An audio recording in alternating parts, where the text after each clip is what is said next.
Hi, everybody. How's everybody doing today? Welcome to my Thursday live stream where we talk about photography and what's new and what I've been up to and what you guys have been up to. And also, I have a link down below in the description where you can actually join me live. We can split screen. And if you have any questions or you want to talk about anything that is new with you or related to photography, I'm happy to have you join me. And I'm so sorry for starting late today. Uh, it took about an hour for my computer to boot up to tell me that there was an error. And then I had about 10 minutes before the stream started. So I put it down. I grabbed my other laptop. I haven't turned that on since December. So it prompted me for all of these updates while I'm trying to boot up. And while I was waiting for the second laptop to get through some minimal updates. I mean, I tried to disable it, but it was just going. Um, My other laptop rebooted, fixed, I guess, whatever the problem was. So I had to swap all of the cables. It's like spaghetti here. And put my new laptop back in, and that's what I'm using now. Oh, so hopefully it stays on. I need to diagnose what happened. I'm not sure. Uh, it's been giving me problems this week, booting up. And I thought I fixed it yesterday because I did the, you know, PC Windows repair thing. But when I turned it on this morning, it kind of came back. So I think I'm going to uninstall uh, one of the updates it did for the Asus specifically, because that's one of the updates that I got. That after that, it started having problems.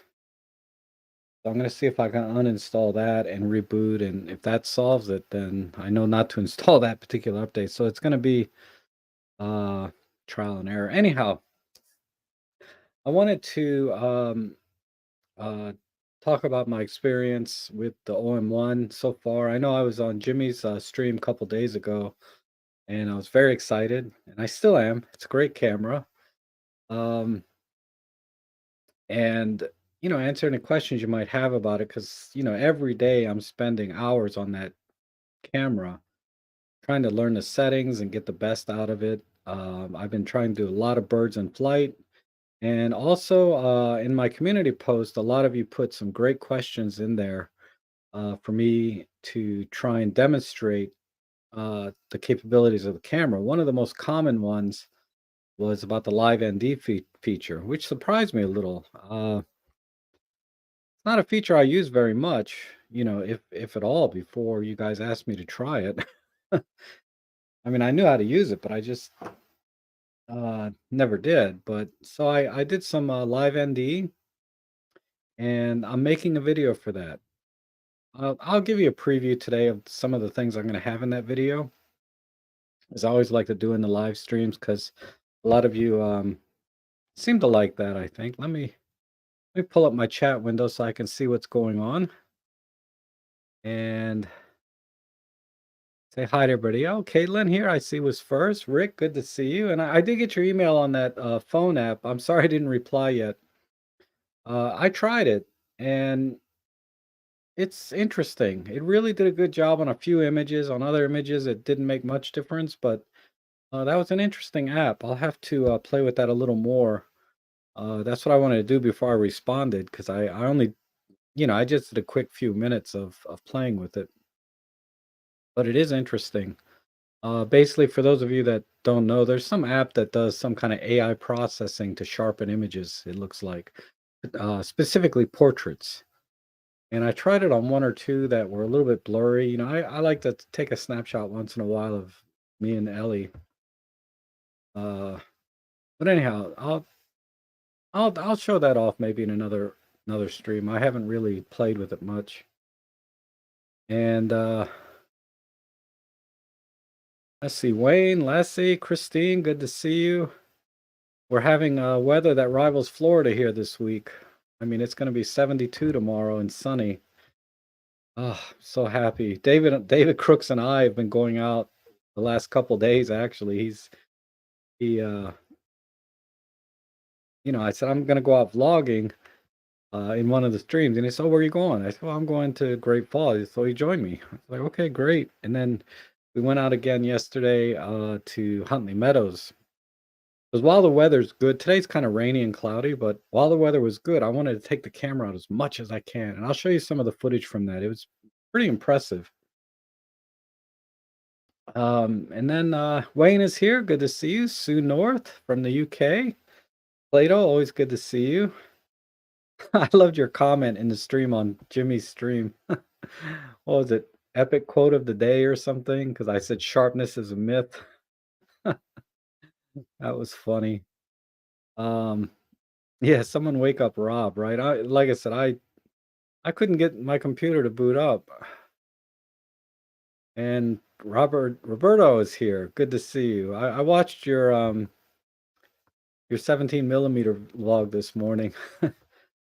Yeah, it's tough to use a single focal length, but keep taking it out on your woodland photography and you'll find pictures. You just need to get closer to stuff or very far away or find a particular type of composition you like using that lens in woodland. Maybe I'll take mine out for a photo walk and do woodland photography and see what I come up with. Maybe it's harder than I think. But because normally I take it out for street shooting, right? Not woodland, but I think I'll be okay because I'm very, very used to that focal length.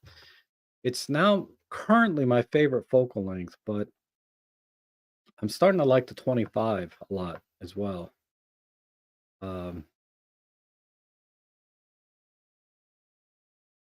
oh, it's Thank Guinness Day today. Yeah, or St. Patrick's Day today or tomorrow.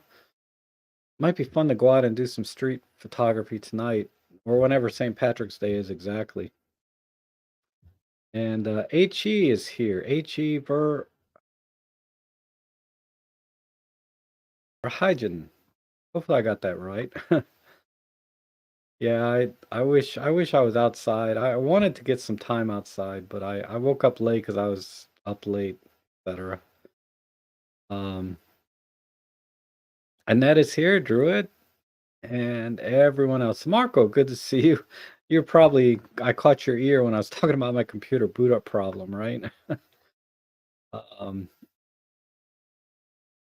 and Jonas is here. Good to see you. You were in the last stream, and I didn't say hi to you last time, so I'm gonna make it a point to say hi. So good morning, and see. Oh, Marco said he'll poke in. Okay, maybe. Let me try a few more things, and then I might take you up on that offer though. Wow, there's a ton of chat here. I guess you guys were just chatting amongst yourself, waiting for me to come on, right? And watch me get to the bottom of this chat stream and then find out there's no audio. Um,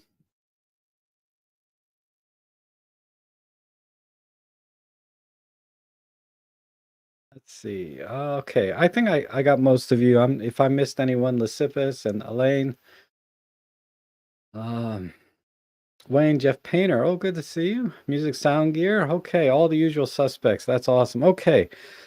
Um, so let's get into it. Let me just show you. I mean, I didn't have time to prep at all. I get on about an hour before and organize some images for you guys to look at. Or that was my intent this morning. Let me pull up my file folder. That, as many of you know, or maybe some of you that are new to the stream here, I got the OM-1 2 weeks ago. Tomorrow it'll be 2 weeks, and I've been trying to take it out much as I can when I have the time and uh, and learn everything. And I have so much to learn. Um, okay, let me see if I can share. Let me share you some 240 frame per second video that I did. It's kind of funny. Um, Let's see, cam window left? No. Yeah, that's the right one. I think this one.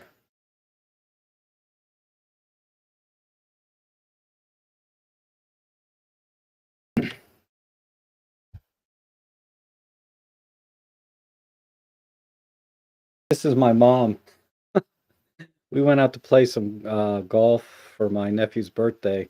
So I thought it'd be a good opportunity to try the high-speed video. She's just whiffing the ball, man. It's so sad. Not sad, just hilarious. I mean, we haven't we haven't picked up a golf club in about 30 years. I remember I was 26 years old last time I picked up a club. And I remember that very specifically because I was out with my dad playing golf, and there were some other guys there about my age, and he was talking about them. I said, "Oh, are they in their 20s?" He goes, "No, they're in their early 20s." And I'm like, "Oh, thanks." Right? Because I just turned 26. I think we went out to play golf for my birthday or something, but that was harsh. That's my brother-in-law. He's actually pretty good. And this is me. Look how bad my swing is. I'm like all on my right foot. I should be on my putting the weight onto my left foot, but I got a good shot. Um, I'm so happy here. I got it. Okay, so and that's my sister. She's pretty good too, actually. That's the 4K 60 slowed down to 50%. And that's my nephew. But okay, so that's that. Um, that was the video. So I'm really happy with the high-speed video. It's working well. There's no autofocus when you're doing the high-speed video like the 120 or 240, but uh, when you do 4K 60, obviously well, not obviously, but there is autofocus with sound. But I didn't get any sound on the 120 or the 240. So I'm gonna look into that more. I'm pretty sure that's how it is, but maybe that I just don't know how to turn the sound on when I'm recording in that mode. Okay, let me see if I can show you.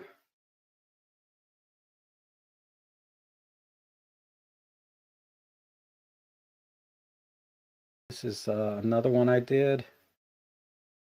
Oh, yeah. Um, this is I'm working on the vlog here. Oh, come on.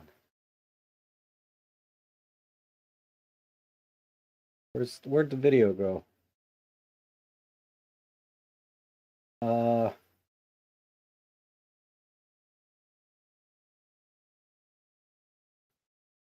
so let me get to the part. This video coming up, not hear me talking and jibber jabbering, but uh, this is going to be in the upcoming video. But this is actually 120 frame per second raw images, and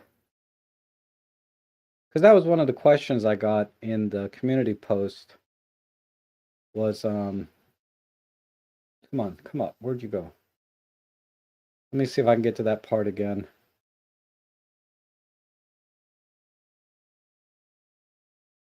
So let me pause it here. So this is actually a still image, but I was using the SH1 um, continuous shutter, right? High speed continuous shutter at 120 frames per second. And I collected 90 images, and then I made them into a video sequence like this, right? And I haven't titled this yet. I was going to put in what I'm doing, but look at the resolution here. I mean, I can zoom. This is a 4x zoom.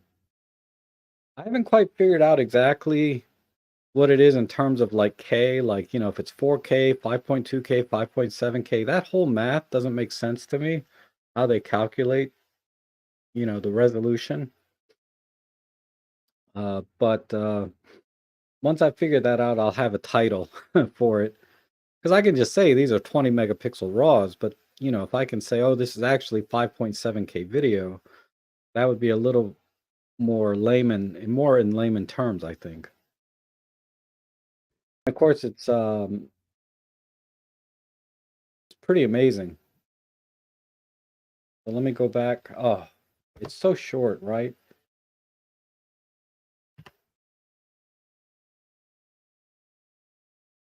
Let me pause it right when it comes up.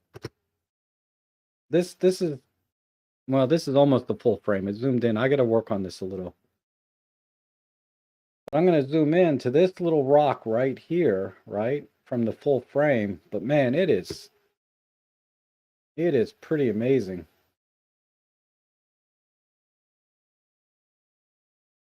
But all you can do are like 3.5 second clips when you're doing the 120 frame per second, because you can only capture like 90 frames at a time before the buffer fills up. And this was with my 75 millimeter f1.8 lens, so it's tack sharp, needless to say.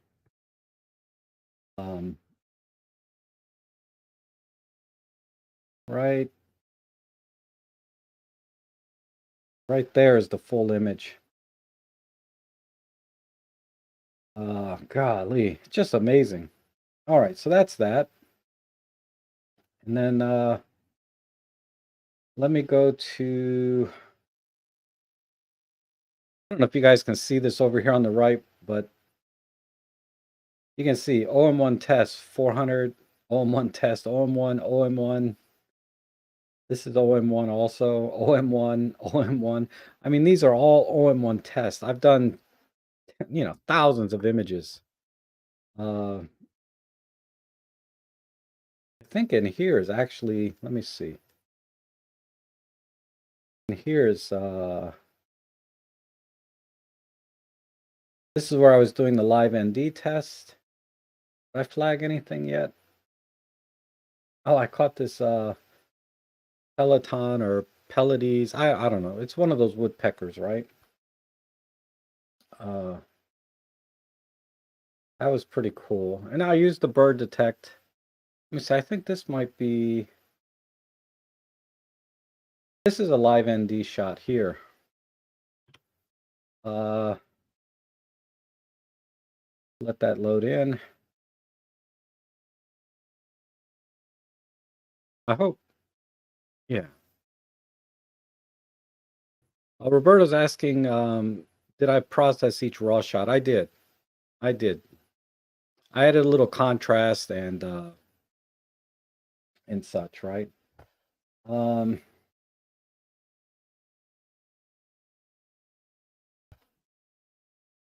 That went out of full screen when I pulled up the chat window. Let me punch in. This is with my 12 to 40 Pro lens, I believe. And yeah, pretty good detail. But that's the live ND. You can see that no artifacts really to speak of anywhere in the shot. And this is only a half a second live ND filter. To get longer, water's moving pretty fast. That's why it's still pretty smooth, but this came out really nice.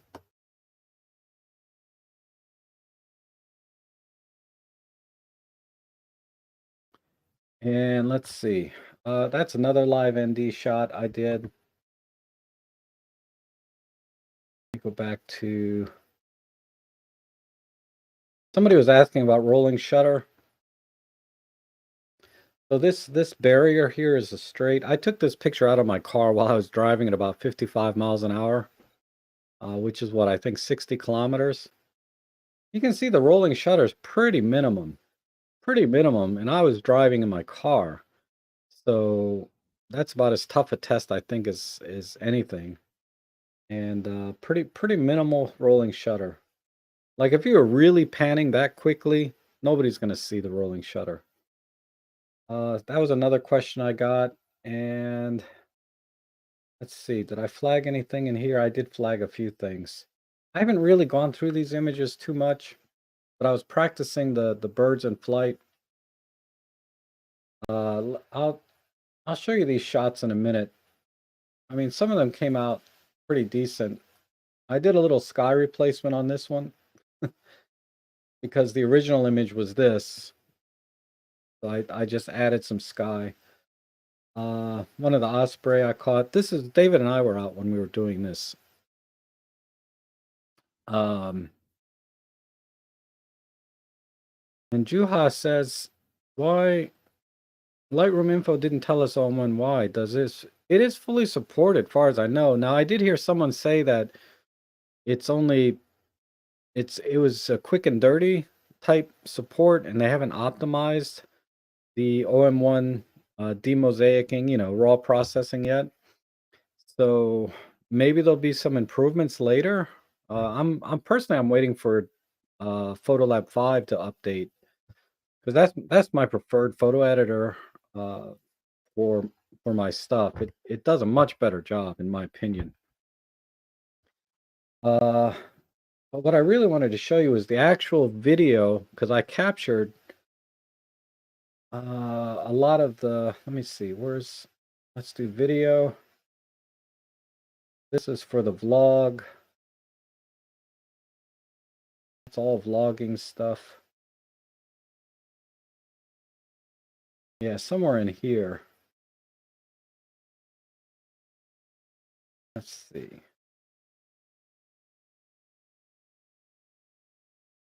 One of these longer ones. Oh, that was the eagle. The lighting was so bad yesterday.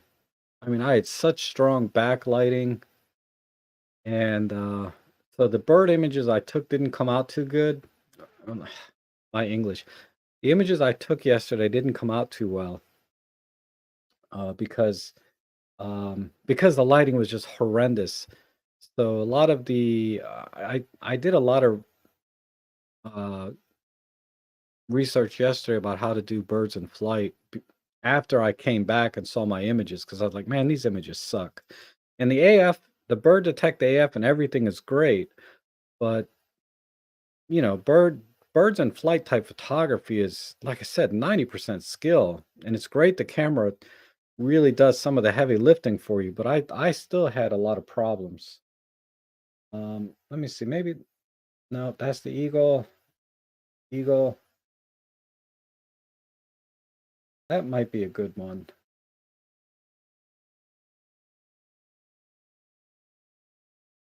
That's a good one. Just trying to find a here. This is an 8-minute clip. We're not going to watch all 8 minutes, but let me put. Whoops. What number was that one? Number 40.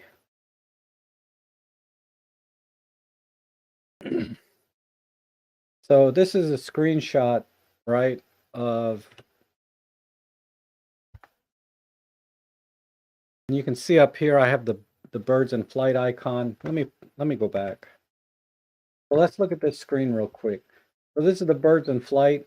Detect autofocus is on, and my shutter speed was a little low because I was in aperture priority, and I was using what? Continuous AF. I had the autofocus limiter on. I had it set for like 50 meters to infinity. And you can see I had auto ISO, and I dialed in +1 exposure comp. I probably should have dialed in more.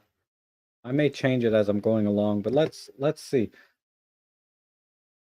There's a bird up here. You see it, and it picked it up, and I lost it. So again, that's me, right? Not being able to follow the bird.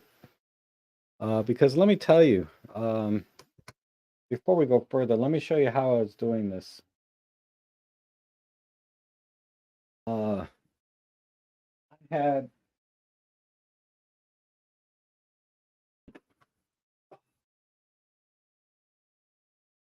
You may have seen this before, right? I had my OM-1 with my 75 to 300. So I was using the 75 to 300 lens, you know, the kit lens. So it's not a very sharp lens, but it's good for practicing before you spend money on a good lens. So this is how I'm doing. I'm trying to track, because when I have this monitor on to record the screen, the EVF is just basically clean HDMI out. I don't have any of the icons or tracking boxes or nothing when I'm looking through here. So half the time I'm looking through the EVF, but I don't know if the camera's focusing or not because I can't see the tracking boxes, my shutter speed, my aperture, nothing. So that's why a lot of my settings were kind of not optimal for birds in flight because I couldn't really see what I was doing in terms of camera settings. And I would look up here time to time. So I'm trying to track, you know, the birds like this, right? Looking at this screen, and sometimes I'm looking at this, but when I'm looking in here, I can't see all my settings and tracking. I have to look up here. And trying to track a bird like this is hard. I'm very good when I put my eye up here. I'm very good at tracking this way. But then I'm handicapped because I can't see any of the settings or tracking boxes. But anyway, that's what I wanted to kind of emphasize some of the challenges I was having in terms of the gear because you know, I'm trying to create content for you guys to actually see the performance of the camera. And but at the same time, I'm compromising my photo skill or my photographic ability. So what I'm going to have to do is go out one day without recording and just concentrate on shooting birds in flight, right? And then I can show a video later. Anyway, let's go back to the video. Nobody cares about my face, right? uh,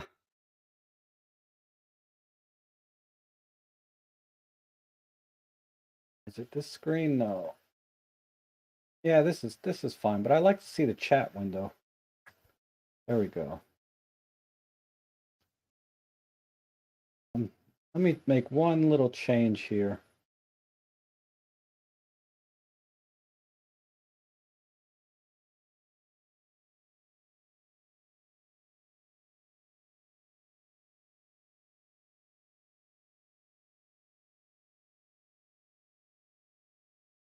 Okay, let me push play. All right, so where are we? I'm panning around because the birds are flying. They're really far away.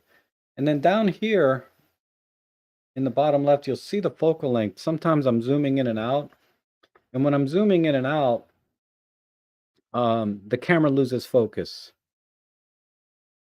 Okay, there's, oh, I didn't get them. See, it was too fast. There we go. I got that one. I got that one. Okay, so I did get these pictures. So you can see I got this picture and I got the one before it. But of course, the live view is only going to show the last image you took, not the sequence of images. So let's continue. I'm pixel peeping here, or chimping, I should say. I'm looking at the images. So this one, yeah, I'm zoomed in 2x. So the problem here is my shutter speed, right? I'm getting motion blur. But it did focus on the bird, which is good. And then I probably saw another bird here, or I'm looking for a bird. Here we go. I zoom in, and this is an osprey, right? Another osprey. I take a couple pictures. Look at that. And I'm not using the tracking, I'm just doing the bird detect. So continuous autofocus with bird detect, not tracking. I didn't see a need for the tracking, but I'm gonna have to compare if it works better with tracking versus without.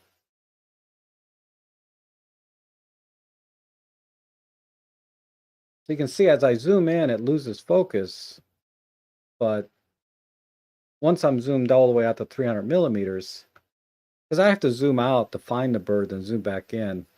If I had the EVF up to my eye, I wouldn't have to do that quite as much. I captured another sequence. Now, if you look here in the top left, you can see I captured about 8 or 9 pictures there, and then the buffer counts up. So this number, what you're seeing up here is how many pictures you can take. This is your buffer count. So as it goes up, that means you're getting the buffers clearing as the numbers go up to 90.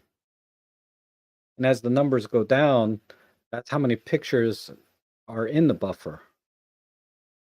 So when you see a number like, let's take, for example, this, it said 87, that means there's 3 pictures in the buffer, and then it clears back out.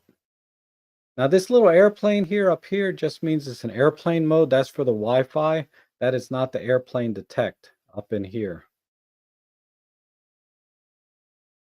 If I was on airplane detect, the icon would be more over here. Pretty amazing, right? Look at that. That's motion blur, but it's nailing focus every single time.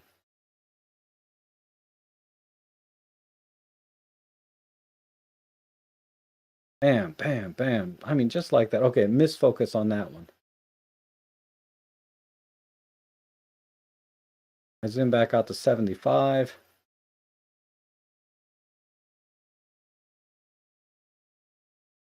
There's a raven or something. They're attacking. So again, what's my shutter speed? Look, my shutter speed's at 1/500th of a second. So that's one of my problems with this particular sequence of images. That one is pretty sharp.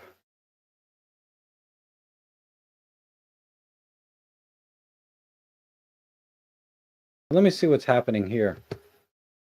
You'll notice that I don't have the AF limiter on. So it really went from minimum focus to infinity and back to find the bird. So that's why if you use AF limiter for birds that are kind of far away, you get a much, much faster acquisition on the bird. Hence, that's why they have these features in the camera, right? Okay, so looking now, I did go to 1/2000th of a second, and total miss there. But let me go back.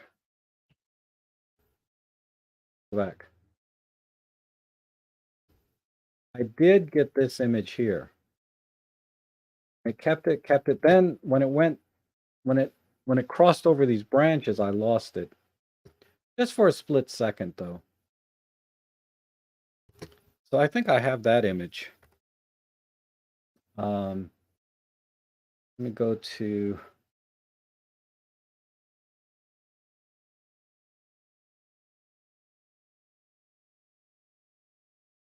I mean, it's a little grainy. But yeah, there's that image there that I captured. And you can see it just nailed focus really well. I'm at ISO 1000 though. Man, that's grainy. But anyhow, that's that one. This is the one of the osprey pictures, right? When it was flying around. Nailed focus there. And did I show that other one? No. Here's the image uncropped. So I only had one EV dialed in. I should have dialed in like 1.5 because look what happens when I have to pull the shadows out. When I have to pull the shadows, all the grain comes in. So I didn't have enough I didn't dial in enough exposure comp, basically.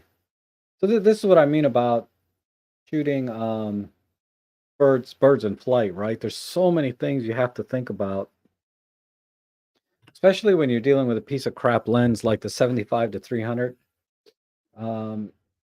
Let's go back to the video a little bit.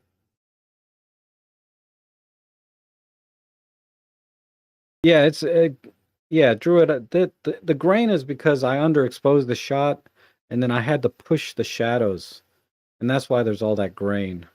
If I had exposed it properly, for the bird, there wouldn't be that much grain, or there would be less. Like this shot here, that we're looking at the screen. If I had to push the shadows on that, I don't care if it was ISO 200, it would be grainy. But anyway, let's just watch this camera in action. Sharp. I'm jumping all over again. Let's see if I can get past this. Here we go.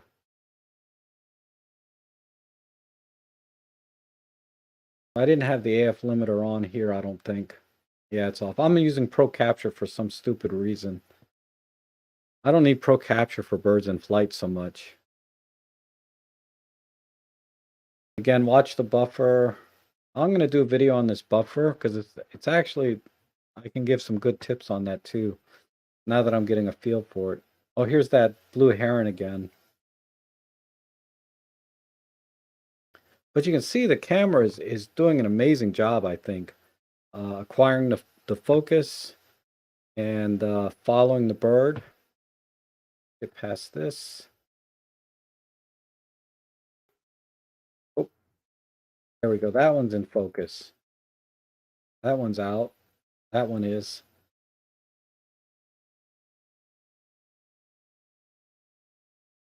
It looked like I got about half of those in focus. And then I said, why am I in Pro Capture? So I changed it back. I said, okay, so let me talk about this. When I was in Pro Capture, we're at like 25 frames per second. And when I saw that I missed about half of those shots in terms of focus, I said, I'm going to slow the shutter speed down. Because the shutter, it's taking pictures faster than I think the lens motors can keep up. So the 75 to 300, and I think a lot of kit lenses like that are not going to be able to shoot at 25 frames per second. So I changed it to continuous AF silent, 10 frames per second, to see if I could get a better hit rate in terms of focus, right? So that's what I'm doing here, and I'm keeping the same settings, 1/2000 auto ISO. And this airplane, again, this is airplane mode for the Wi-Fi, nothing to do with the bird detect.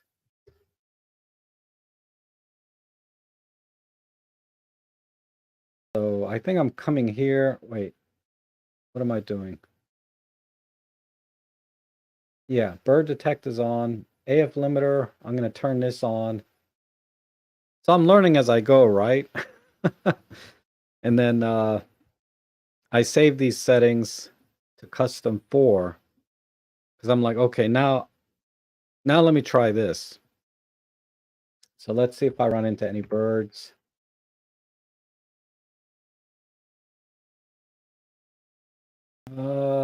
I changed my mind again about something. Oh, I wanted to assign the AF limiter to the front button.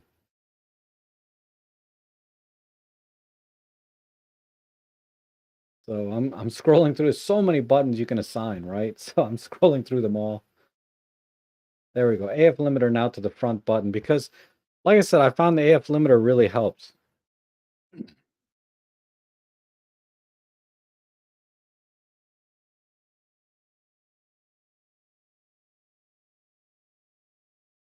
And let's see.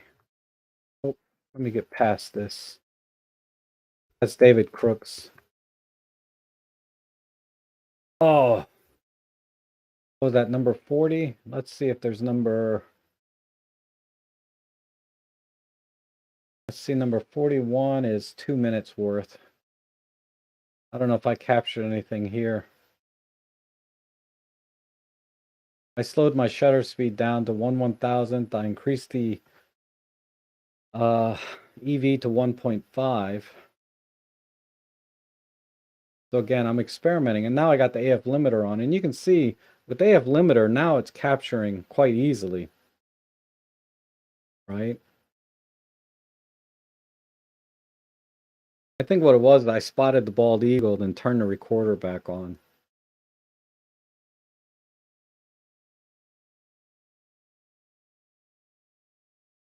Yeah, even 1.5 EV, This is how bad the light is. I dialed in 1.5 EV and this bald eagle is still a silhouette. Um, so yeah, I was in the worst light possible to try to capture birds in flight. Let's see, here's another one. Oh, I'm okay, so now I'm pixel peeping these right in the camera. I'm like, okay, not bad. Not bad, right? I mean, this is a soft lens, but for this lens, this is really good.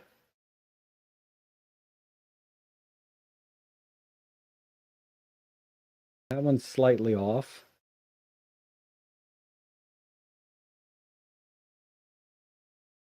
And I think my shutter speed needs to be higher. Maybe 1/2500th or 1/3000th of a second. So I'm not really happy with these. I'm seeing a little bit of motion blur here. Uh, is there any more? I didn't get these ducks. And that's the anyway.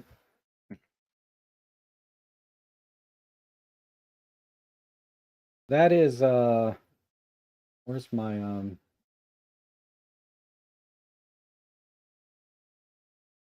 so that's a little preview into a video I'm going to be putting out. I'm going to maybe try and go out and get some more footage as I get better at shooting birds in flight, because you know, if you yeah, I feel like a 2-year-old with this expensive camera uh when I'm trying to do birds in flight, because I'm just experimenting with all these different settings, as you saw, and I was in horrible light. A lot of the challenge was the lighting, trying to capture the birds that day. And this was just yesterday evening. So, and David Crooks will tell you he struggles in that too, and he does a lot of birds in flight type photography. But okay, let me scroll through the chat real quick, because I didn't get a chance to see a lot of the chat while I was looking at that. Um,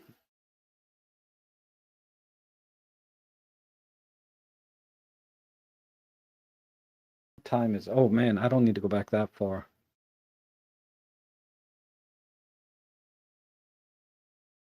Yeah, BIF is very hard no matter what camera system you have. It's true. It is hard. It's mostly skill. I mean, the camera helps a lot, but it's still 90% skill. And if you can get that extra 10% out of the camera, all the better. And I'm going through the chat. Did you use multi-pattern? And how can you set up the switch quickly between different patterns? Good question. I'll work on that. Um,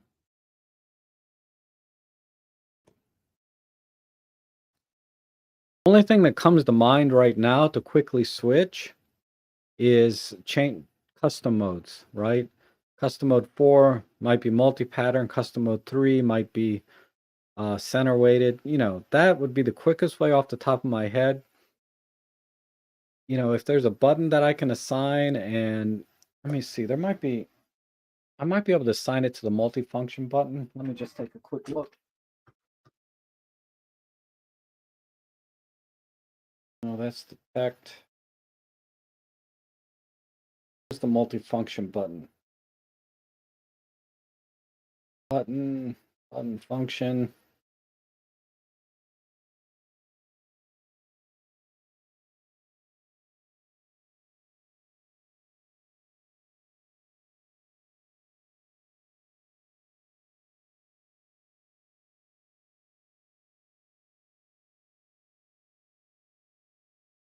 I don't see metering. Let me assign the multifunction button and see. Multifunction.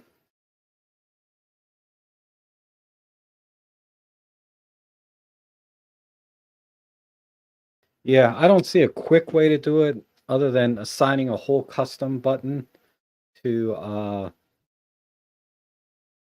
assigning it to a custom mode, right? Saving it into a custom mode like C1, 2, 3, or 4, different metering modes. And then instead of turning the dial, you can actually assign a button to one of the custom modes. So you can quickly switch by pushing a button between metering modes that way. Off the top of my head, that's the only way to do it, I think, or the quickest way. But I was in most likely I was using metering, multi-pattern metering for those shots there, and just dialing in exposure comp.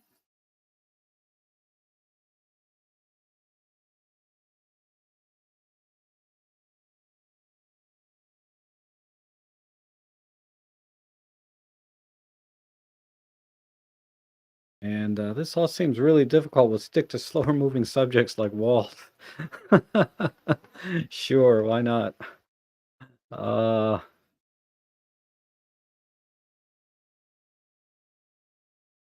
maybe try manual mode and use set ready dial. Yeah, I thought about that too. Um,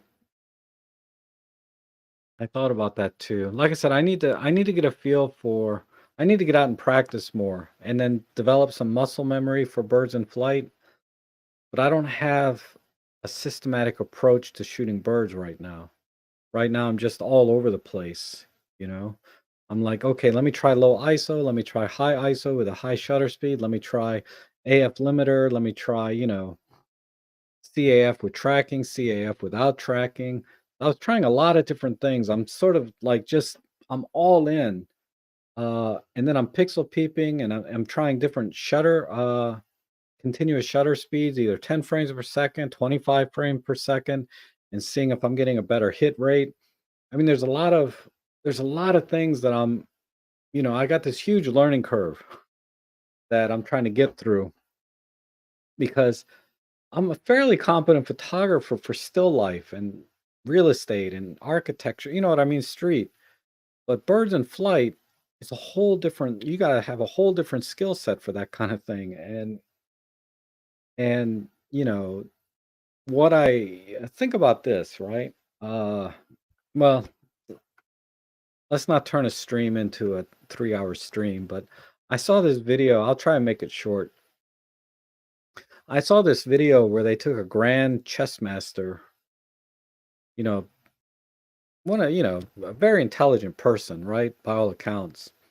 And one of the credentials was he was a grand chess master, but he had a very high IQ and all of that, all of the credentials that way.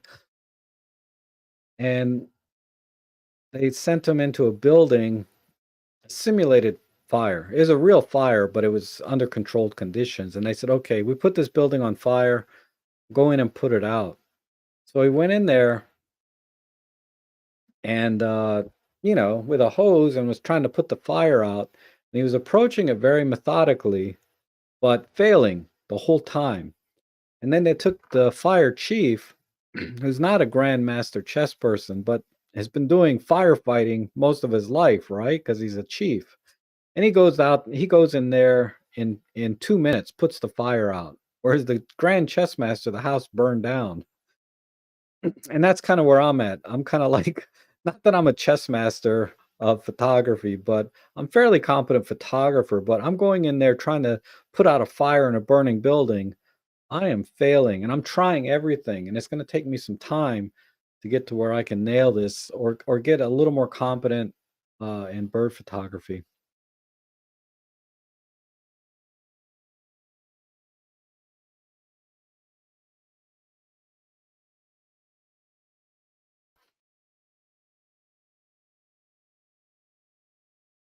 Oh, yeah, Rick was asking. I was using the 75 to 300. It's like a $400 lens, cheap. It's not very sharp on the long end, especially when you start cranking ISO. Uh, it just the images fall apart. So even though the images weren't great from that shoot, I'm pretty happy.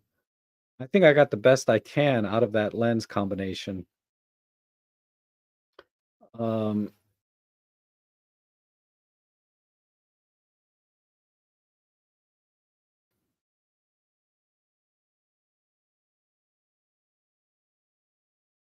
Yeah. Well, there's a, I, Rick is saying, why would somebody buy a top of the line camera then use, mediocre lenses, right? Honestly, it's all I can afford. The 300 millimeter f4 Pro is like $2,800 now. The 40 to 150 Pro is, 1,500. With the 2x teleconverter puts it to 2,000. The 100 to 400 is $1,500. And, once you start getting up there, um, I'm not going to buy a $1,500 lens when I know the $2,800 lens is a lot better. So I'm at, I'm using the 75 to 300 because it's basically all I can afford. Um, and I think a lot of people will appreciate me using, more affordable lenses um, to with this camera because they're not ready to jump in. And it would be stupid for me to buy a 300 millimeter f4, even if I could afford it now, because I'm not that good at birds in flight, which is what I would use that lens for. So it's good that I think it's good for me to use this lens until I get pretty good at it to the point that, okay, I'm nailing the birds in flight consistently and I want to get better image quality, then it makes sense for me to invest in another lens. But as of now, I'm not anywhere near capable of what a 300 millimeter f4 professional lens would do for me. I would still get blurry shots, grainy shots. I would still get terrible shots even with that lens.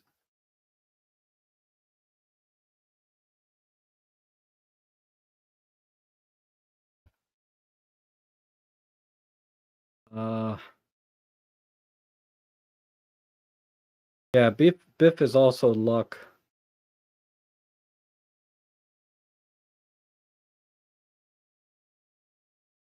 Yeah, it's a lot of luck involved, a lot of patience, knowing the time of day. I'm never going back there during sunset to take pictures of those birds because the lighting is so bad at that particular location. So it's a lot of luck and a lot of planning, right?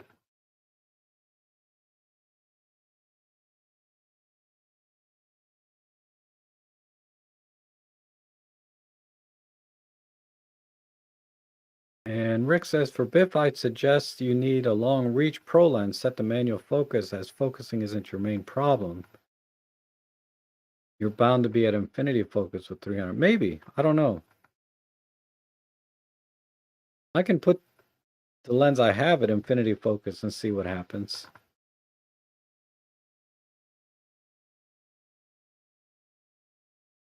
But when the birds are that far away, yeah, infinity focus makes sense. But I would think, since the birds are coming at you and flying away from you, you're not going to get away with that. Or I wouldn't be able to manually focus that quickly. Especially the way I was holding the camera. I would have to with all the gear. When I don't have this giant rig all set up, because I got a cable coming out of there too and two batteries. It was hard trying to shoot birds in flight like that. But I wanted to capture obviously the screen for everyone to see.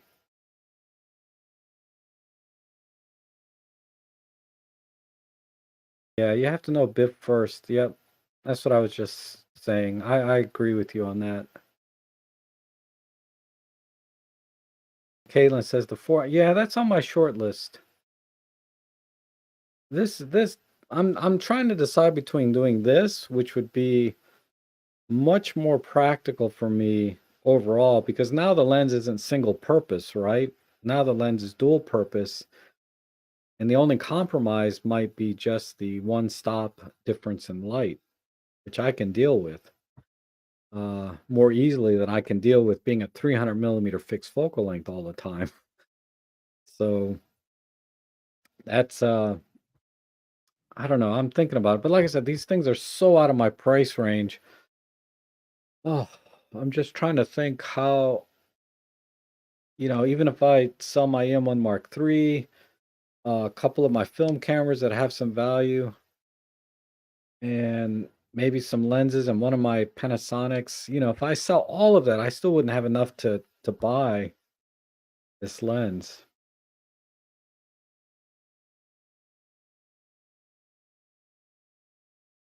So Rob Track, you're saying you can afford the OM1 but can't afford the lenses it's designed doesn't suggest buying the OM1 wasn't a wise investment. Equipment should be balanced. Okay. There's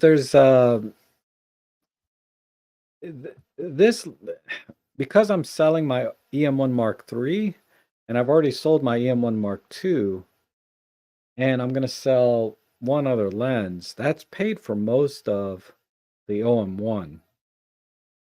Uh, but that said, if I have to pay for a lens on top of that, um, that's where it comes into it's difficult to afford. Now, the argument can be, well, just keep the M1 Mark III and buy the nicer lens, right? But again, I'm in the same predicament because I can't sell the EM1 Mark III and buy an expensive lens. Then I got a lens and no camera.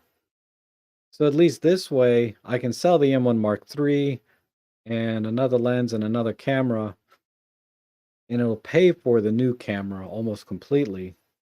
And then all I have to do is buy a lens later.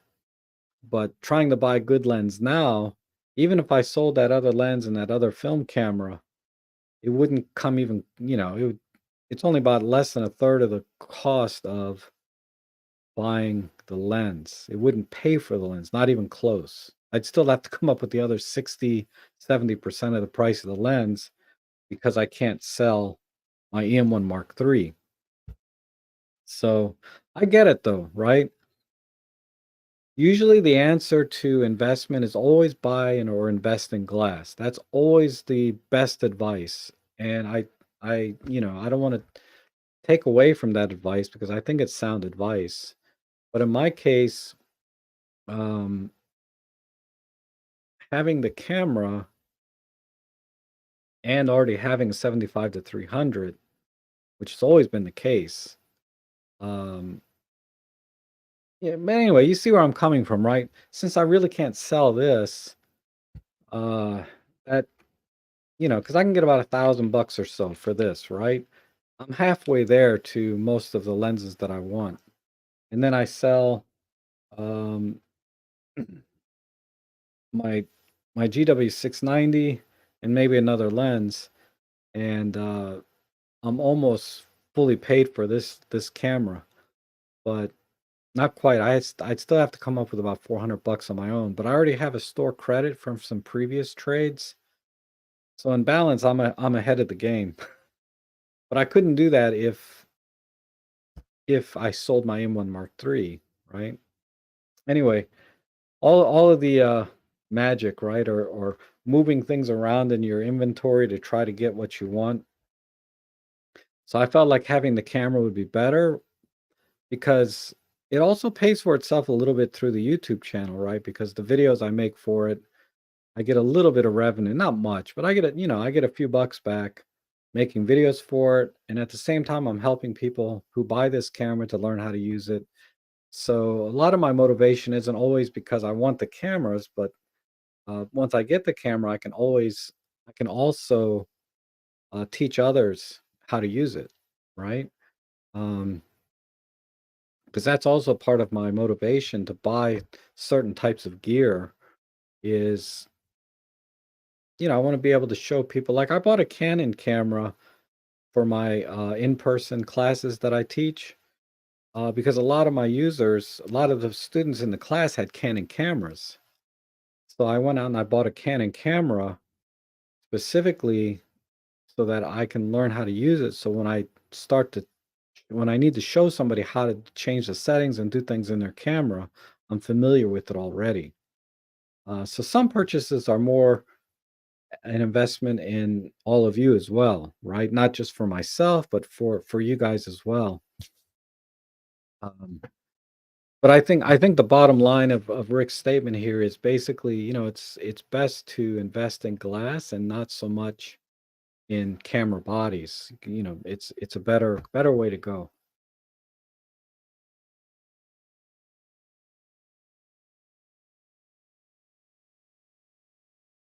And why did OM systems omit GPS sensor? Yeah, I don't know. Uh, Technically, you can sync your phone to your camera, and and you can do it after the fact, I believe, but it will write the GPS coordinates to all of the images on your SD card uh, after the fact. Now, so it's a workaround. It's not ideal. Having a GPS built into the camera would be better, but there is a workaround to get GPS coordinates into your image files. I'm pretty sure that's how that works through the app. I hate using apps, so it's something I'll never do. But yeah, I agree. I think the GPS would have been a nice add-on.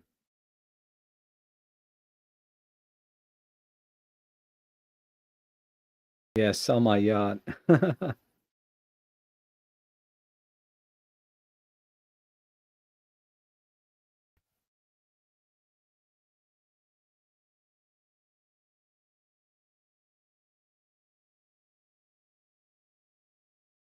Yeah, buying decisions are personal. That's true. I mean, to each his own, right? I love the phrase, you do you, you know? You won't get any judgment from me, right? You do you, whatever it is. um, that's the way I see that. Don't sell Ellie. And then there was a good question here, I think, from Marcus. Says, with my dog photos, I often have the feeling that the camera loses focus on the dog. Can I do something better with the M1 Mark III? Can I change here too? I'm sorry, I'm having trouble reading it. Can I do something better with my M1 Mark III, or would a lot change here too with the OM1? I wouldn't do it yet. The jury is still out for me on shooting my dog running back and forth. It's not too dissimilar to my birds in flight problem, where I'm trying all these different settings, because I had pretty good success with the M1 Mark III. I'm having very good success with the OM1, but I'm not seeing like a huge difference. The user experience is a lot better, no question. But my results are not too dissimilar from the M1 Mark III to the OM1, even with all this dog detect, animal detect stuff. So, because the problem with like dogs and birds in flight, right? They're moving very, very fast, back and forth, left and right. So there's a lot of different challenges there other than autofocus. How fast is the autofocus motor in the lens, right? What lenses work well? When I put my 12 to 40 Pro lens on, definitely the OM1 is superior. I nail focus 80%, maybe 90% with the dog running around. When I put my 75 millimeter or any of my other, non-pro lenses, I struggle. I struggle a bit. So I'm still experimenting with the settings. And once I get a feel for what works best, I'll do a video on it or talk about it in a stream. Uh, and then I can give you a better, more decisive recommendation whether or not to buy the OM1 for doing dog photography. As it stands now, I cannot give you a decisive recommendation for that, because my hit rate is about the same with non-pro lenses. With the 12 to 40, it's pretty solid, but I need to go out and put the 12 to 40 Pro on my M1 and do side by side. I have a lot more testing to do, in other words, before I can say definitively, yeah, OM1 is going to be a better choice for that. For birds in flight, I would say no question OM1 is nailing it. Now, for me, But if you ever watch that guy, Matthew Gesquit, he has a video on the M1 Mark III, Birds in Flight. And I watched that, and he does an awesome, awesome job of explaining settings for birds in flight, which I used, I think, all of them with, but I'm still making adjustments, right, for me, right? But he's getting like a 90% hit rate with birds, much higher than I am, and with an EM1 Mark III. So if you're getting 90% hit rate already with an EM1 Mark III for birds, I don't know about, he didn't do dogs like you and I would do. Um, why get an OM1 just to get an extra 1% hit rate, right?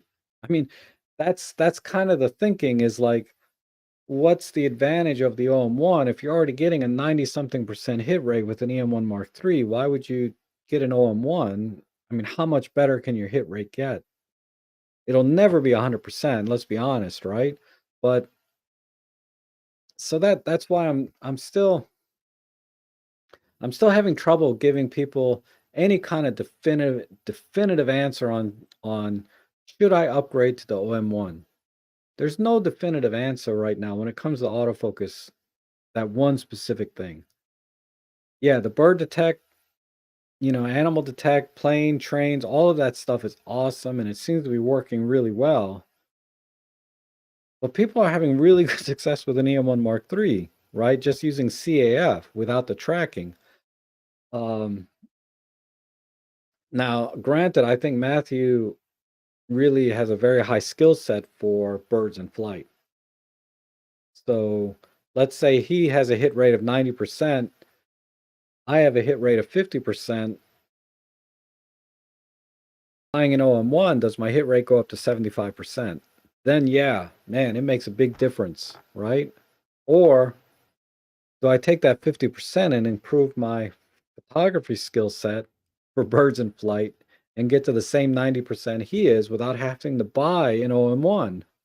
So there's all kinds of ways to look at this, right? Uh, for me, it seemed like, yeah, the animal detect, bird detect autofocus is rocking it for me, and I think it was a worthwhile investment for that and for the video, which I'm gonna do another video on video. Uh, but anyhow, yeah, I wish I could give you a definitive answer on dogs and in particular. Because I know a lot of you out there are like me, right? You're just guy with a camera, girl with a camera, and you just want to take some fun pictures of your family, your pets, events, things like that. You're not out there trying to get paid to do your photography, right? Trying to get a job with it. And is the OM1 going to make that kind of photography or make your photography more enjoyable by taking some of that load off of your skill set, where the camera does some of the heavy lifting for you and you can take more time to enjoy your time with your family, your pets, and whatever events, birthday parties and New Year's Eve, that kind of stuff. So, because to me, I feel like my audience, that's about 99% of you guys are out there. You are trying to just enjoy the craft and you want the camera to do some of the heavy lifting. Does the OM1 deliver on that front? I would say yes. But I would say the same thing about the M1 Mark III. I would say the same thing about the EM10 Mark II. All of these cameras can deliver that kind of photography and do a good job. So it's just a matter of how strongly can I say, because some of you are in a position like, I have an EM1 Mark III, I can afford an OM1, no problem, but do I want to spend that money, right? Uh, so there's so many factors. So I try to bring it down. Everything I talk about, any advice I give, I try to keep it to the lowest common denominator and to very specific things and say, this camera is really good for this. If you're doing this kind of photography, enjoy this kind of photography, this will make a big difference for you. If you're doing this other kind of photography, there's no reason to upgrade to this other camera. It does the features that it has are not gonna benefit you, and just keep your EM10 Mark II, and you'll be fine. You're not gonna get tons loads better images with an OM1 over the EM10 Mark II. Because if you're just doing street photography, uh, or basic things, the EM10 Mark II is perfectly fine, and you can even get decent birds in flight with an EM10 Mark II and a 40 to 150 kit lens.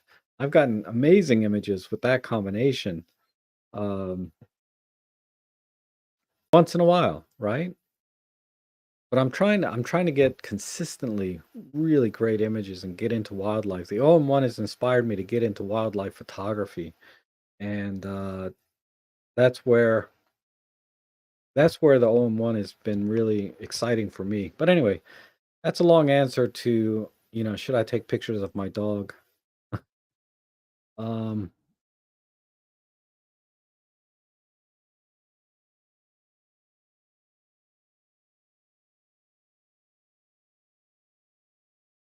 yeah, it doesn't matter, right, Marcia? You have to practice a lot. And would you do an in-person?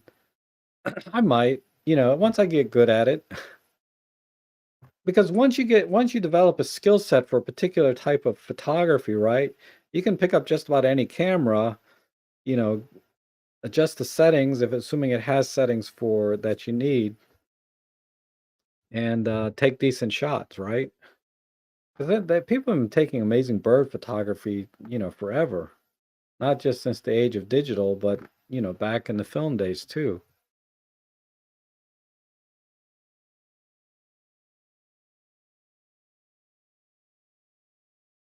Yeah, it's very subjective, right? Everything is subjective. Um, 90% is amazing. Yeah, Matthew Gasquet, I don't know if I'm pronouncing his last name right. I'm really, really bad with these like some names. Because they got these silent letters, and this letter is pronounced a different way than it's supposed to be. You know how it is sometimes. And the M1 Mark III is not very good for AF. It might feel sharp, but it's not. Maybe. Yeah. Like I said, I'm just I'm just not there yet to make any definitive recommendations. Ooh, you're gonna get the 150 to 400. Nice. Get the wild biff shots. I'm sure you will. Hi, Rob. I shoot manual with auto ISO.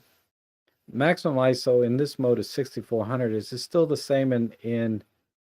No, I think it's higher. Let me just confirm that for you. Uh, well, I'm in manual mode. Yeah, I can go all the way up to. Oh, wait. You said auto ISO. Auto ISO. Let me set the speed up to 1/8000. And let me set my ISO limits. Where did it go?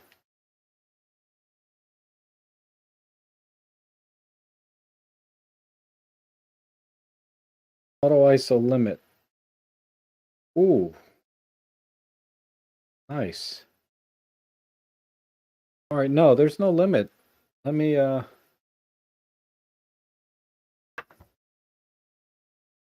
just show you on the screen.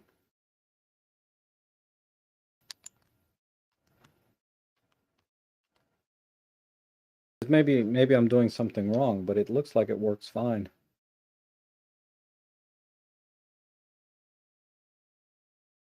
Uh,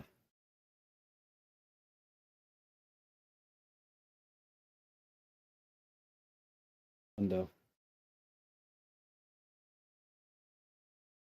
not this window.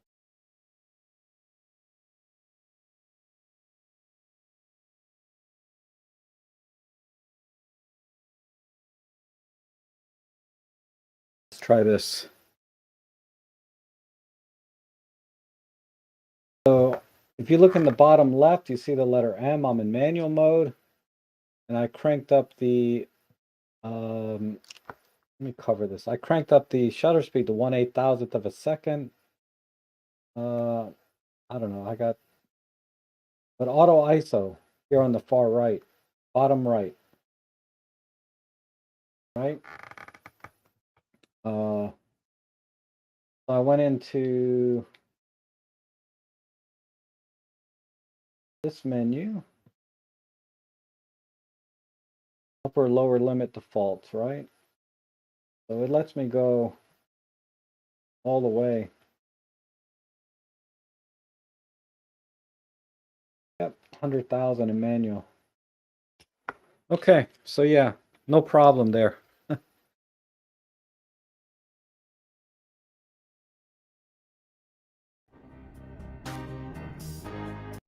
Okay.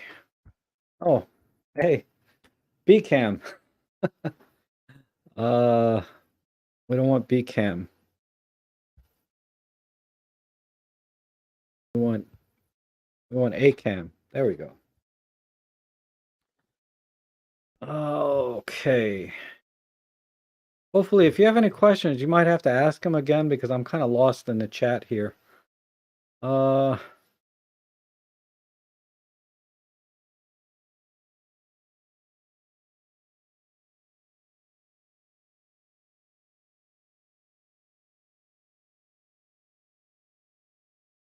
See.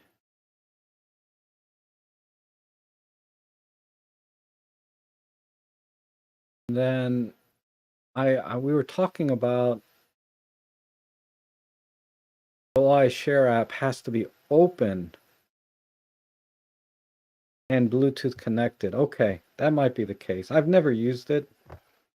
I got the impression though you could do it after the fact though.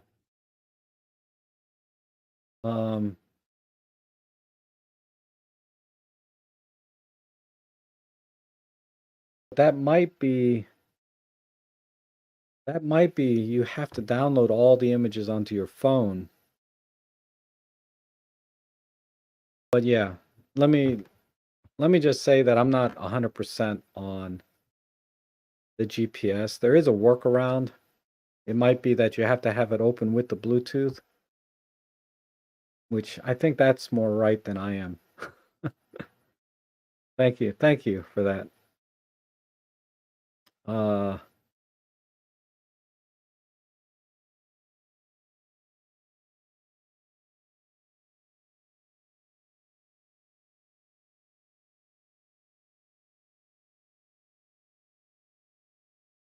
Okay, go back here while I catch up here on the chat. True with most skills in life, learn your craft on the most basic of equipment, you'll then be a true master. Yep.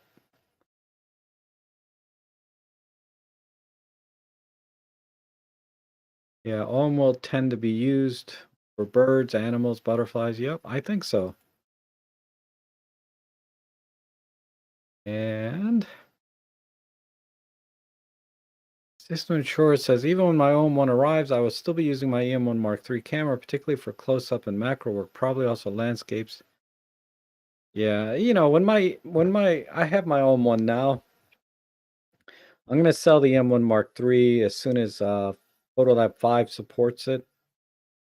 Right now, I have to keep using the M1 Mark III for my paid work because I use Photolab 5 for a lot of my paid work, and Photolab 5 just doesn't support the OM1 yet.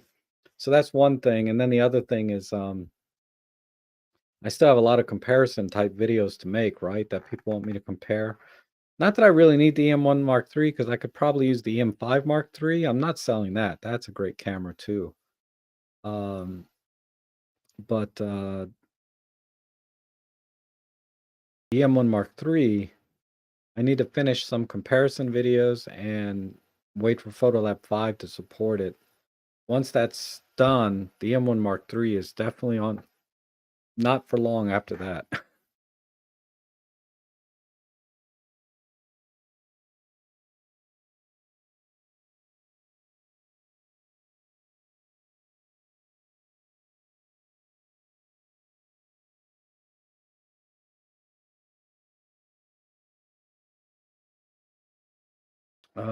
Let's see.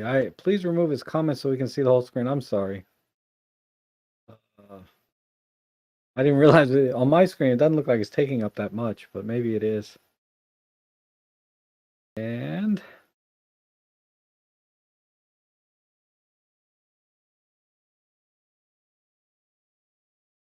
then it says I have never seen or handheld a Micro Four Thirds camera. I ordered the OM-1 after much research. Bought a secondhand 45mm off Facebook. I giggled when I first seen it. It just looks so. Yeah, it's small, right? It's a small, tiny lens. It's a great lens, though. And Lysippus is asking, is there a difference between taking opportunistic biff and going out for a biff? Experts seem to photograph the bird on their own terms and not the bird's. Biff's skill is set as a plan. Yes. I mean, opportunistic, what does that mean? Like, you just happen to be there and you see a bird and you take a picture, or you you go out with the intent to shoot birds in flight with no plan, right? You just say, I'm going to go to this location and see what birds are there and capture what I can. And that's what I did yesterday. It's a very opportunistic birds in flight photo walk because the weather was nice. Dave wanted to go. I had a new camera and I knew a location that has a lot of birds. And that's a very opportunistic, but having a plan and shooting on your own terms, right? It's kind of 50-50. You know exactly when the birds generally are there in the mornings, where they are, what their habits are, the time of the year, the time of day, what lens to bring, what settings to use. Yeah, there's whole whole thing where you go out on your own terms and you're ready. So uh but there's still opportunistic type things happening, right? But that's why they say luck favors the prepared. Um so you have a high skill set, you have all your settings, and you plan out where and when, and by when I mean time of day and time of year, location, all of that. That makes sense. Yesterday was definitely opportunistic time because it's just good weather. So there, yeah, there's a big difference. There's a big difference. There's just times a year. Like I wouldn't go to Conowingo Dam in the wintertime, right? But in the spring seems like a good time. And then time of day, I don't know. I guess there's times when the dam opens and the fish come out and then the eagles go crazy. So there's a lot of planning involved in that too.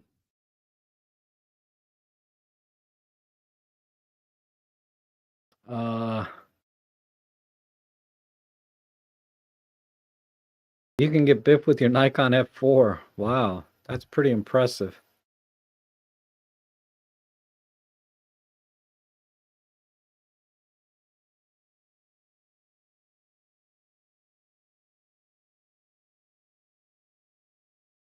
Yeah, and just reinforcing what we were talking about before, lenses are always the better investment if if you have the choice.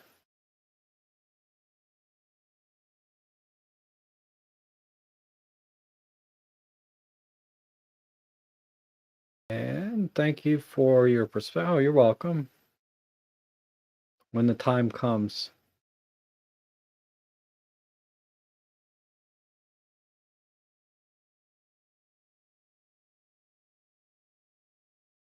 Just bear with me while I get through the chat. It says, I'm heading to the dam or lake to shoot biff. I'm usually familiar with the area and know the general distance, so planning is crucial. Then it comes down to experience. Yep.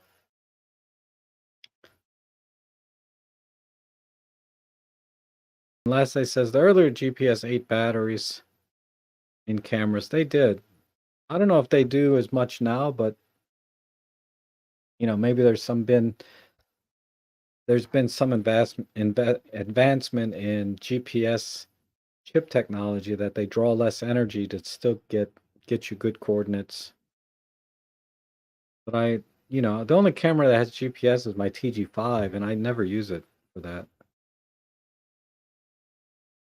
And then it says, looking at DxO software for sharpening and denoise, which of the software packages should I use? I currently use Topaz on JPEG image after editing RAW and developing an Infinity.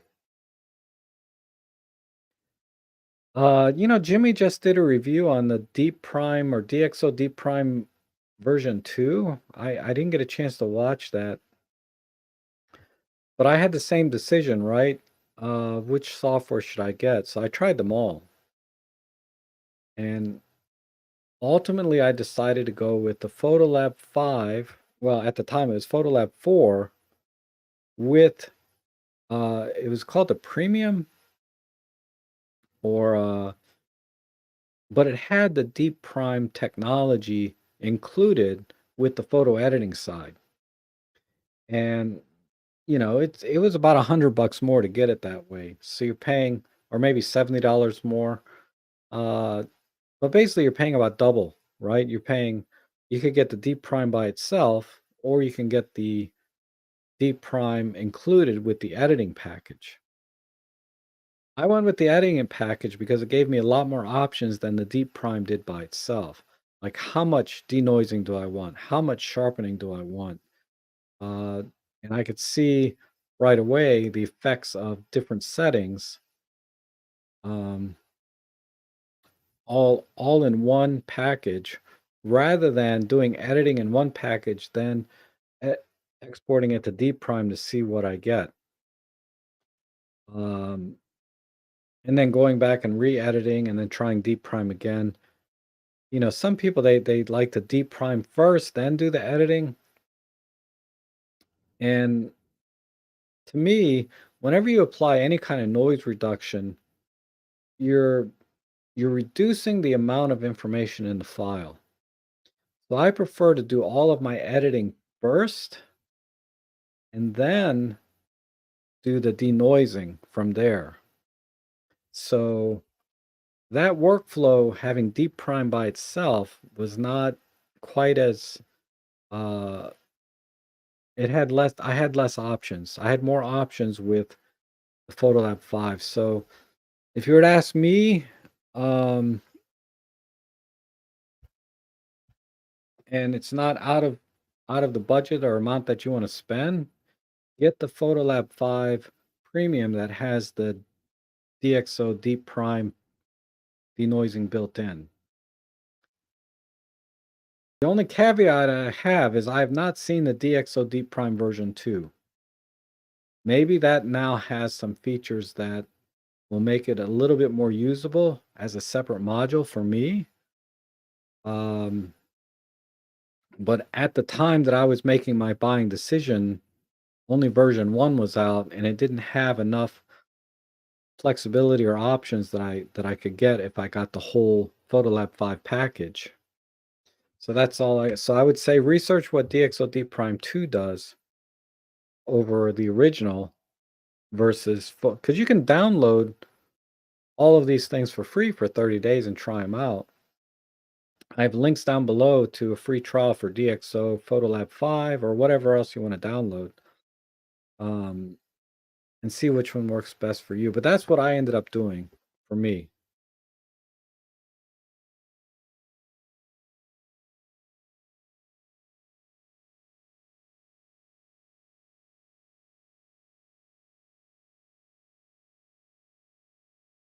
And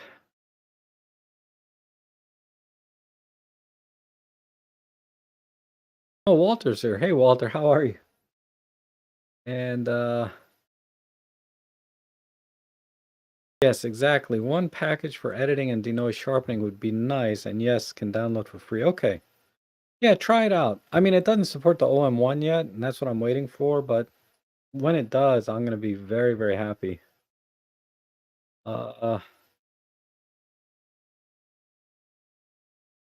Yes, On One did a very good job when I tested it. I didn't mess with the photo editing too much because honestly, the when it comes to editing, there's so many packages out there. Like Affinity Photo, I paid 25 bucks for, and I think it does a fabulous job of if you just want to edit photos. Um, and when I compared the On One denoising compared to the DxO and Topaz, and this was, several months ago. I know there's been a lot of updates since then on everything. Um, DxO at the time was the best, hands down, at denoising, retaining details, and all of that. On One, I'd say was a very close second, and Topaz for me came in last. And On One actually offered me, a free license to their software so I could demo it and talk about it. And I've never taken them up on that offer because when I downloaded the demo and tried it, it wasn't quite as good at the time. It wasn't quite as good as DxO. So I went ahead and I had to pay for DxO myself and never took them up on the free offer for the On One because if I'm using DxO Photolab 5 for my own personal stuff, why would I review something that I felt was inferior, right? Or didn't work as well for me? I could do it. I could get the license and say, these are all the highlights, does a great job at editing and things like that. The denoising is very similar to what I can do in DxO, maybe not quite as good. And maybe the workflow is better for you in On One than Photolab 5. But for me, the denoising and sharpening and all of that ability in the Photolab 5 was best for me. And I don't know, but I don't really have anything bad to say about On One because I haven't really used it. I tried the demo for 30 days, and in that 30-day period, I only used it for a few days. Um, and then I made my decision to buy Photolab 5. I may still look into trying out On One again because it has been a while, but right now I have a new camera that I have a lot of stuff to do, so I don't know if I'll be able to get into the photo editing for a while.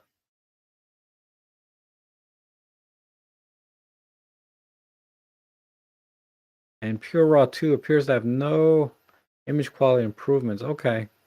So maybe they added some features. I mean, the image quality improvement is always good, but it's already really good.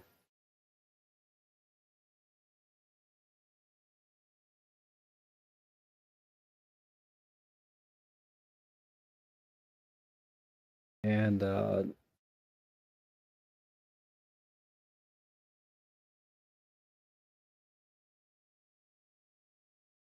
asking what kind of monitor am I using? I have like a really old monitor. Yeah, B-cam is still on. So, let me this is an AOC monitor and it's a wide, right? It's 25 by 1080. So it's 1.5 times wider than a normal full HD screen. I don't use a 4K or anything fancy. The good thing about this monitor, I like the extra wide for when I'm doing video editing because I can see more of the timeline and stuff.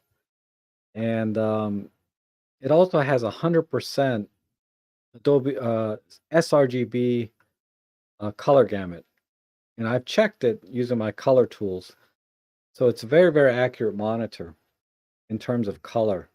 And it's not super bright. I think it only gets up to about 200 nits maximum, but I usually use the monitor at 140 nits brightness or 120 um, because that's because I like to print my photos too, and the brightness on the monitor can't be so bright that it comes out too dark on the printer. You know what I mean? But yeah, that's the monitor I'm using. It's an old AOC. I've had this monitor maybe, gosh, I don't know. It's been a long time,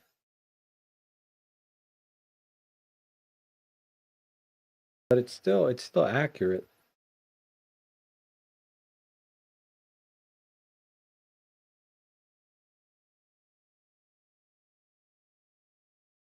Whoops.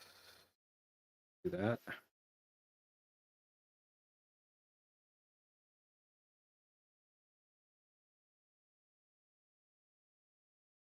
Yeah, I don't know when I bought this. It's been a while.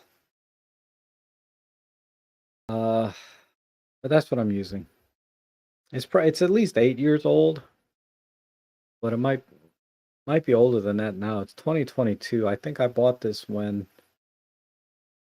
I moved here in 2010, or no, I moved here like in 2009, and I bought this about a year or two after I moved here, so it may be 10 years old.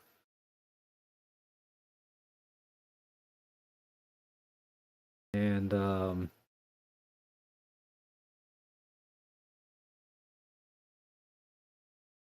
Matt, oh, Matt Seuss is here. Hey, Matt, how are you?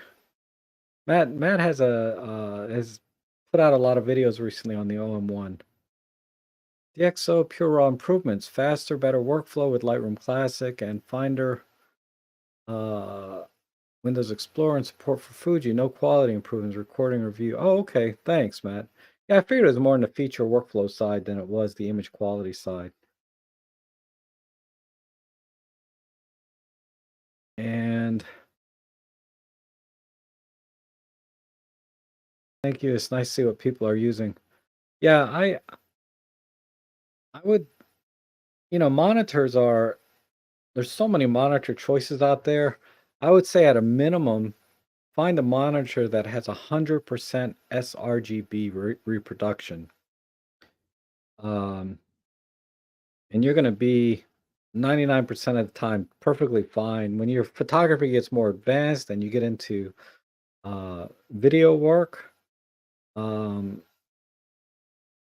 some people like to get the monitors that are, of course, the monitors that can reproduce 100% of the Adobe RGB color palette, but there's also now like uh, Rec 2020, percentages. There's all kinds of things that different ways to spec a monitor and look at it. But I wouldn't worry too much about like the HDR specifications and things like that. You just need a monitor that can reproduce the number of colors and has a good, uh, because there's IPS monitors which have like 1,000 to 1 contrast ratio. That's what I'm using. It's always been good enough for me. What I edit on my screen and then what I print looks about the same to me. So I don't really have any problems with contrast problems at 1,000 to 1 for what I do. But if you're going to be professional, I think there's monitors out there that are VA panels that have like some crazy 3,000, 5,000 to 1 contrast ratios, whatever that number is. It's really high, and some people prefer those for editing, particularly in video editing. But um,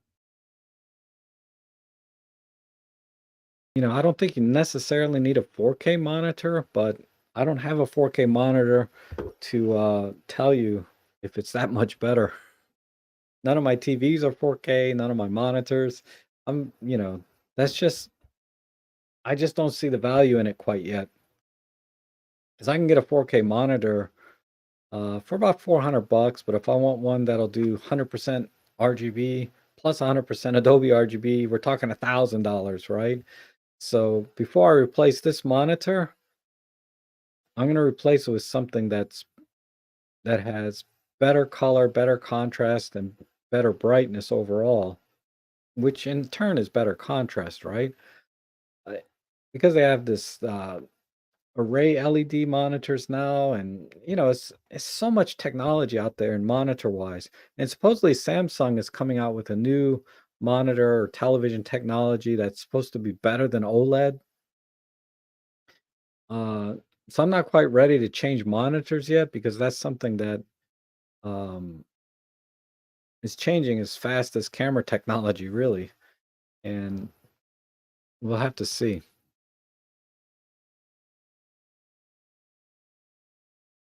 Yeah, the quantum dot, the QLEDs, right? That's what I mean. Samsung is coming out with something like QLED, but better than OLED. Because currently the OLEDs have this 1,000,000 to 1 contrast ratio. And the QLEDs, effectively to the naked eye, are pretty much the same, but people still like the OLEDs better, but they have that burn-in problem, right? And the QLEDs don't have the burn-in problem and offer nearly the same viewing experience as an OLED.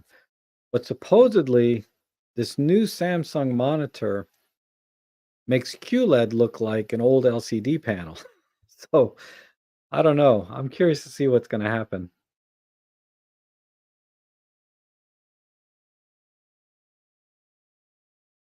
Oh, is that what it is? Alienware curved. I can't get curved monitors. The problem with curved monitors, I do, real estate and architectural type photography, and when the monitor's curved, I have a hard time seeing straight or getting lines straight. So I can't get a curved monitor.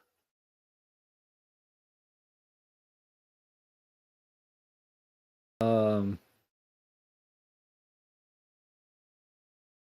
Music Sound Gear is an hour behind us. Walter's asking 100% sRGB, my current monitor. It only does about 68% Adobe RGB, so it's not even close. But there are people that like to edit in 100% Adobe RGB uh, in that color space and then export to JPEG as sRGB, and they manage that color so everything stays, accurate to the eye. But I don't have to worry about it. I just work in sRGB the whole time. And what I see on the screen, what I print out, everything looks about the same to me. I've tried to edit in a ProPhoto or Adobe RGB color space, and then when I export it to JPEG, the JPEG looks good, but it's not exactly the same as what I was editing in, right? So maybe the JPEG is actually better when I edit that way, but it's just weird to me when I'm working in one color space, then print out or, you know, upload in a different color workspace. I just can't wrap my brain around that workflow yet. Although I know some people they do work like that. The ISO brand that OM system recommends out of my price. I've never used anything specialized for photography. Yeah. Like I said, just look for an IPS panel that has 100% sRGB color reproduction, and you can find those in 1440p and 4K. I mean, I wouldn't mind upgrading to a 1440 monitor just to get a little bit more working space than I can get in 1080p sometimes. But I'm still debating a 4K monitor. But that's way off my radar. I'd rather buy a lens than a monitor. That's why I haven't bought a monitor in a long time. Did I read the OM-1 will be the last Canon labeled camera? I think it's going to be the last Olympus branded camera,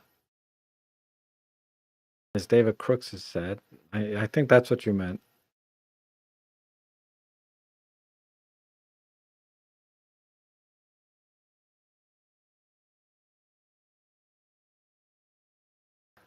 It's never too late.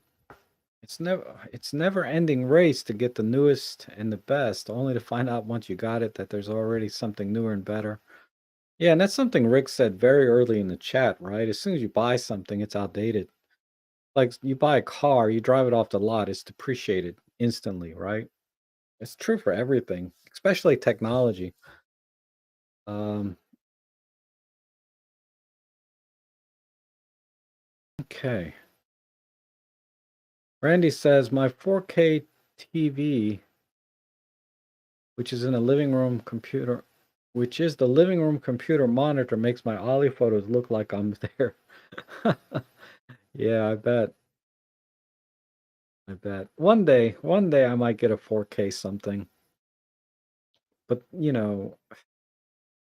right now I just don't. I'd rather buy a lens or save up for a lens.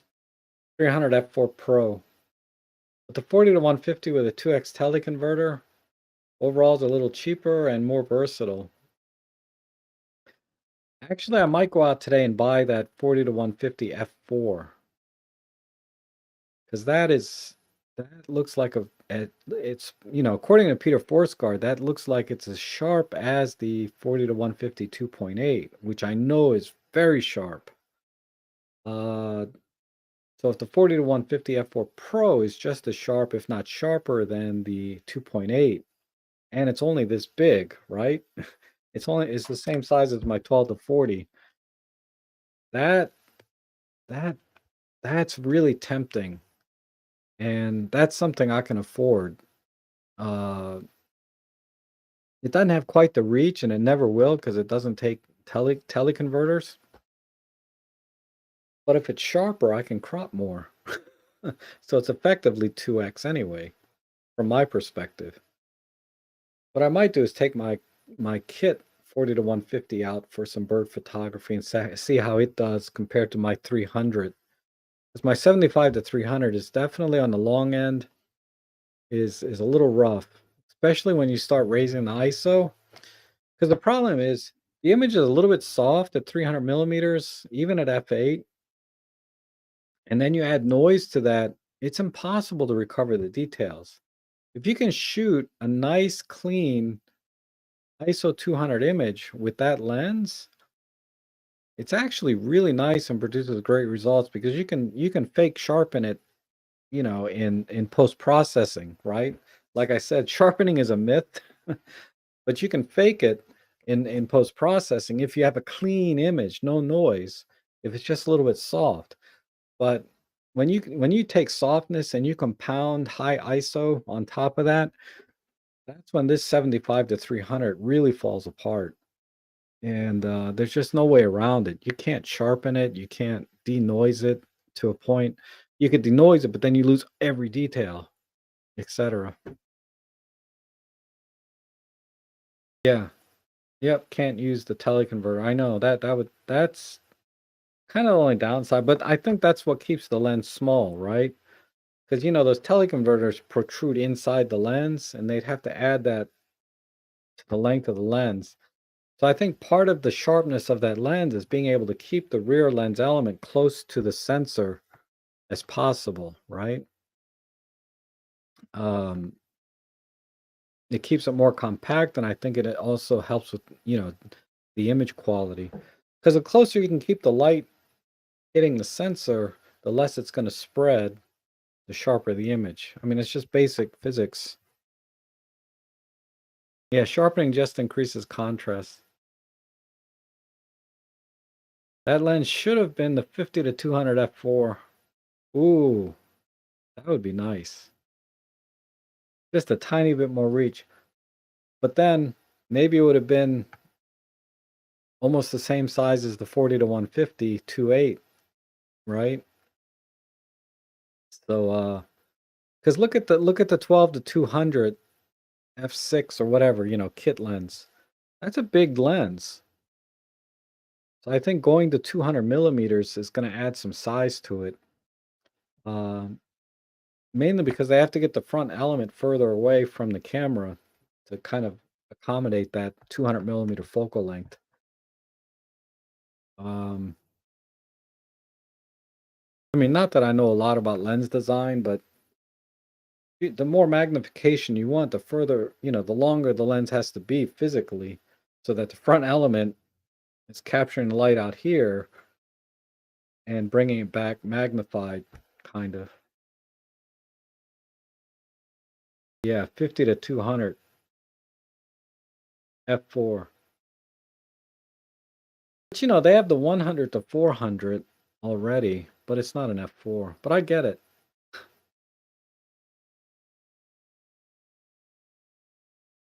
You pre-ordered the 40 to 150 f4 on Tuesday. It's a great lens. Um, it's just a little bigger. Yeah. I think District Camera has it right now. I'm half tempted to go get it. The problem is if I get that lens, it definitely postpones when I can get a 300 f4. Um, oh, that's right. You know, the Panasonic, they have a, oh wait, I'm thinking of the 35 to 100. Never mind. I don't know what lens you're talking about. I'm not that familiar with the Panasonic lenses.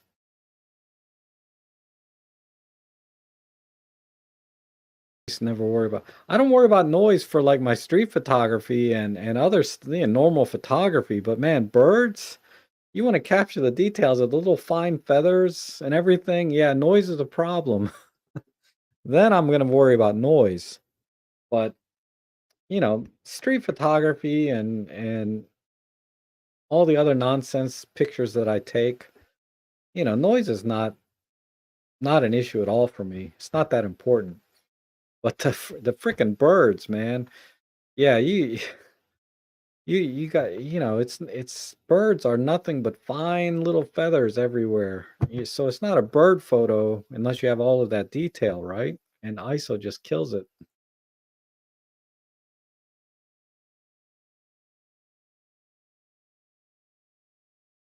Yeah, the closest you'll get is the 12 to 200 lens from Olympus. A little soft on the long end. I mean, a super zooms are always going to be soft. It's hard to design the optics to be optimal for every focal length in a single lens.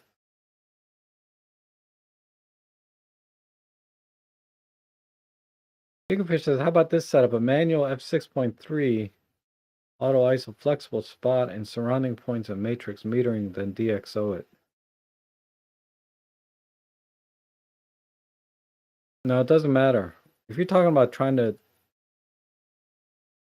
capture a sharp image with the faster shutter speed, you're still going to have ISO noise. And this lens is going to be soft at the long end anyway, the 75 to 300. So like I said, the softness and noise combined just doesn't leave much to work with. Welcome to the birding world. I know, right? Tony used to shoot birds. Yep. And by shoot, I think you mean by rifle.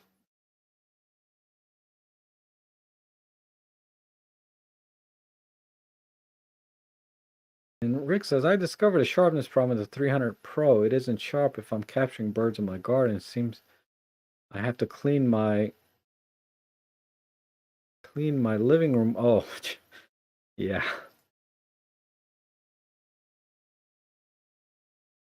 Uh,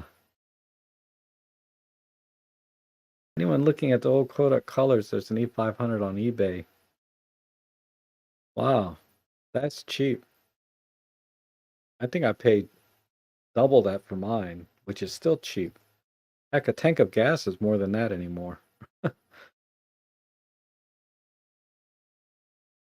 I'm still curious, what lens this, I'll go online and look. I'm curious though.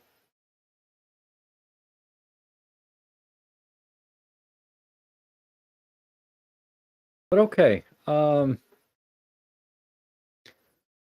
are my thoughts for the day. I'm gonna wrap it up. I think so far I'm really happy with the what I'm doing with the OM-1 and the kind of AF tracking birding ability it has. It's really taking some of the heavy lifting off of me that I can focus on tracking more.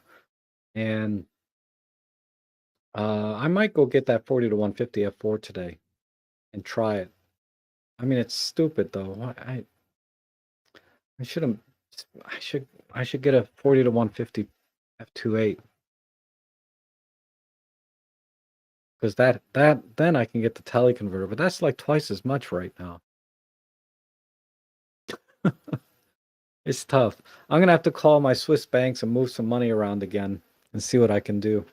But I appreciate everyone coming in today. It was a great chat today. I hope you enjoyed it.